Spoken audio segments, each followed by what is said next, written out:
Bueno, este libro titúlase El libro de los abrazos, é de Eduardo Galeano. Eu escollino porque acórdome que me impactara un montón. E non o volver a reler, relino no ano 98 e logo no ano, agora volvino a reler, é a terceira vez que o leo. Este libro chegou ás miñas mans por unha amiga francesa que entrevistara, bueno, estuvo nunha conferencia de Eduardo Galeano na Universidade de Rennes en Bretaña, e eu sei que me impactara moito por o de Chile. De feito, eu pensaba que Eduardo Galeano era chileno e non que uruguayo, pero recordaba que cada un dos fragmentos había moitos que atacaban moitísimo a dictadura militar de Pinochet, e eu fixera na facultade un traballo sobre Pinochet e tocárame de ler o discurso de Allende, e entón relacionei este libro con eso cando realmente ataca todas as dictaduras de América Latina, e está de rabiosa actualidade porque fai unha crítica do capitalismo que Podemos actuar totalmente neste momento. Son como píldoras que vai lanzando e que está perfecto, vale? Entonces vou empezar a ler. Empezo por o de Chile primeiro, porque foi o que máis a min me impactara. O 20 e o 21, a ver. 20. Celebración de la voz humana. José Carrasco era un periodista de la revista Análisis. Una madrugada en la primavera de 1986 lo arrancaron de su casa. Pocas horas antes había ocurrido el atentado contra el general Augusto Pinochet. Y pocos días antes el dictador había dicho, a ciertos señores los tenemos en engorde.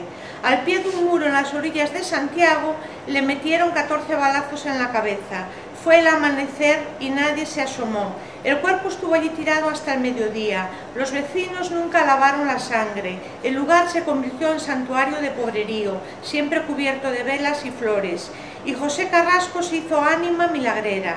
En el muro mordido por los tiros se leen las gracias por los favores recibidos. A principios de 1988 viajé a Chile. Hacía 15 años que no iba. Me recibió en el aeropuerto Juan Pablo Cárdenas, director de Análisis.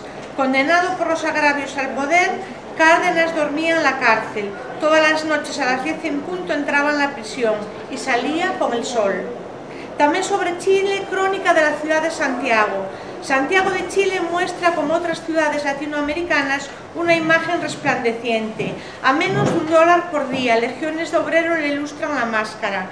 En los barrios altos se vive como en Miami, se miamiza la vida, ropa de plástico, comida de plástico, gente de plástico, mientras los vídeos y las computadoras se convierten en perfectas contraseñas de la felicidad. Pero cada vez son menos estos chilenos y cada vez son más los otros chilenos, los subchilenos. La economía de los maldice, la economía los maldice, la policía los corre y la cultura los niega. Unos cuantos se hacen mendigos, burlando las prohibiciones, se las arreglan para asomar bajo el semáforo rojo o en cualquier portal. Hay mendigos de todos los tamaños y colores, enteros y mutilados, sinceros y simulados, algunos en la desesperación total, caminando a la orilla de la locura, y otros luciendo caras retorcidas y manos tembleques, por obra de mucho ensayo, profesionales admirables, verdaderos artistas del buen pedir. En plena dictadura militar, el mejor de los mendigos chilenos era uno que conmovía diciendo: soy civil. Con respecto a Santiago de Chile, tamén na páxina 119 tamén ven algo interesante. Los indios. Viniendo de Temuco me adormezco en el viaje, súbitamente me despiertan los fulgores del paisaje. El valle de la Repocura aparece y resplandece ante mis ojos, como si alguien hubiera descorrido de repente el telón del otro mundo. Pero estas tierras ya no son como antes de todos y de nadie. Un decreto de la dictadura de Pinochet ha roto las comunidades, obligando a los indios a la soledad. Ellos insisten, sin embargo, en juntar sus pobrezas y todavía trabajan juntos, callan juntos, dicen juntos. Ustedes llevan 15 años de dictadura, explican a mis amigos chilenos. Nosotros llevamos 5 siglos, nos sentamos en círculos, estamos reunidos en un centro médico que no tiene ni jamás tuvo médico ni practicante, ni enfermero ni nada. Una es para morir no más, dice una de las mujeres. Los indios culpables de ser incapaces de propiedad privada no existen. En Chile no hay indios, solo hay chilenos, dicen los carteles del gobierno. Bueno, de Cultura de Terror, na 129, tamén de Chile. Isto, ademais, está de actualidade tamén, porque en Chile sabedes que están suprimindo dos libros de texto o término dictadura militar. Están sustituindo por réximen militar. É unha maneira de disfrazar realmente o seu pasado e de que esta xente non teña memoria. Cultura del terror. La extorsión, el insulto, la amenaza, el coscorrón, la bofetada, la paliza, el azote, el cuarto oscuro, la ducha helada, el ayuno obligatorio, la comida obligatoria, la prohibición de salir, la prohibición de decir lo que se piensa, la prohibición de hacer lo que se siente y la humillación pública son algunos de los métodos de penitencia y tortura tradicionales en la vida de familia. Para castigo de la desobediencia y el escarmiento de la libertad, la tradición familiar perpetúa una cultura del terror que humilla a la mujer, enseña a los hijos a mentir y contagia la peste del miedo. Los derechos humanos tendrían que empezar por la casa, me comenta en Chile Andrés Domínguez.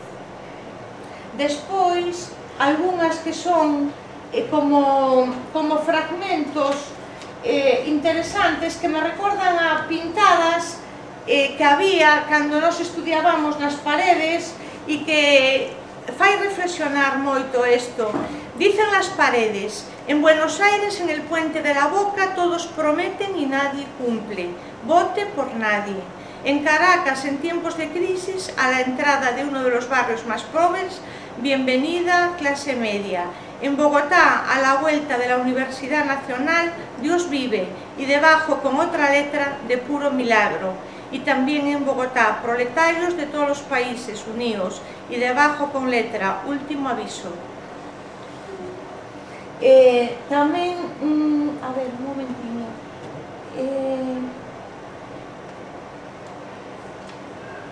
Dicen as paredes 195. Tamén de pintadas que aparecían nas paredes. Dicen as paredes: en pleno centro de Medellín, la letra con sangre entra y abajo firmado: sicario alfabetizador. En la ciudad uruguaya de Melo, ayude a la policía, tortúrese. En el muro de Mazatepe, en Nicaragua, poco después de la caída del dictador Somoza, se morirán de nostalgia, pero no volverán. Ben, deso temos eso. E logo ven unhas cousas que están de rabiosa actualidade, que é o Mapa Mundi 1 e o Mapa Mundi 2, que están na página 95. A ver, un momentinho.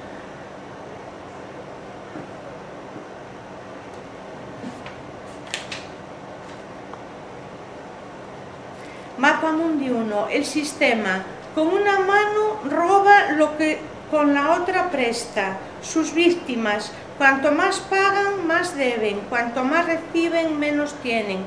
Cuanto más venden, menos cobran.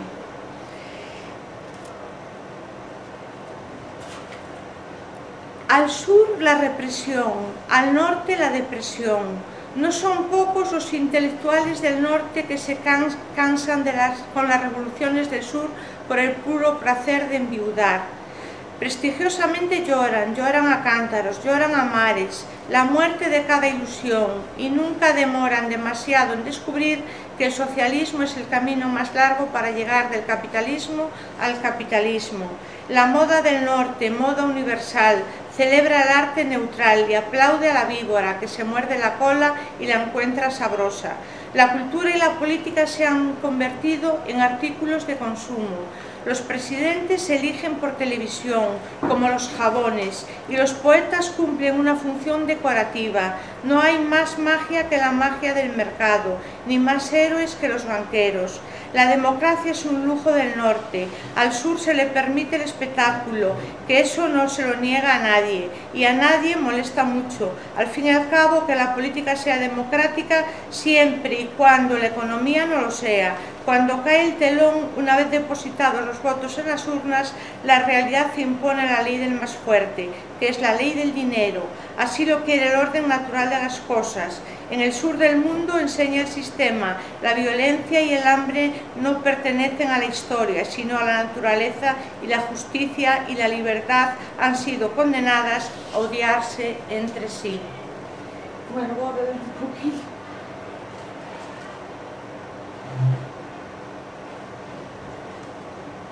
Esto, 95, 91. Tiene aquí sobre o capitalismo buscado, pero non sei onde o metín.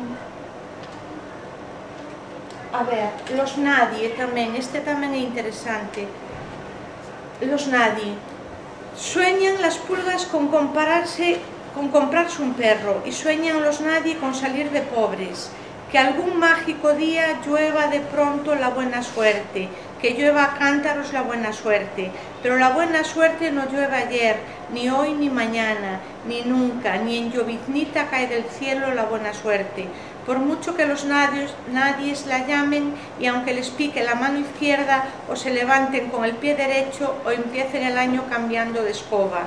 Los nadie, los hijos de nadie, los dueños de nada, los nadie, los ningunos, los ninguneados, corriendo la liebre, muriendo la vida, jodidos, rejodidos, que no son aunque sean, que no hablan idiomas sino dialectos, que no profesan religiones sino supersticiones, que no hacen arte sino artesanía, que no practican cultura sino folclore, que no son seres humanos sino recursos humanos, que no tienen cara sino brazos, que no tienen nombre sino número, que no figuran en la historia universal sino en la crónica roja de la prensa local, los nadie, que cuestan menos que la bala que los mata.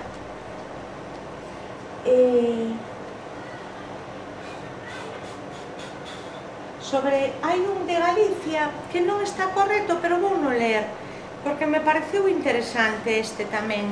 Está o Río do Olvido, realmente non lle deberon de explicar a el ben como foi. El Río del Olvido. La primera vez que fui a Galicia, mis amigos me llevaron al Río del Olvido. Mis amigos me dijeron que los legionarios romanos, en los antiguos tiempos imperiales, habían querido invadir estas tierras, pero de aquí no habían pasado, paralizados por el pánico, se habían detenido a la orilla de este río y no lo habían atravesado nunca, porque quien cruza el Río del Olvido llega a la otra orilla sin saber quién es ni de dónde viene. Yo estaba empezando mi exilio en España y pensé, si bastan las aguas de un río para borrar la memoria, ¿qué pasará conmigo, resto de naufragio, que atravesé toda una mar? Pero yo había estado recorriendo los pueblecitos de Pontevedra y Ourense y había descubierto tabernas y cafés que se llamaban Uruguay o Venezuela o mi Buenos Aires querido, y cantinas que ofrecían parrilladas o arepas, y por todas partes había banderines de Peñarol y Nacional y Boca Juniors, y todo eso era de los gallegos que habían regresado de América y sentían ahora la nostalgia al revés. Ellos se habían marchado de sus aldeas, exiliados como yo, aunque los hubiera corrido la economía y no la policía, y al cabo de muchos años estaban de vuelta en su tierra de origen y nunca habían olvidado nada, ni al irse ni al estar, ni al volver, nunca habían olvidado nada, y ahora tenían dos memorias y tenían dos patrias.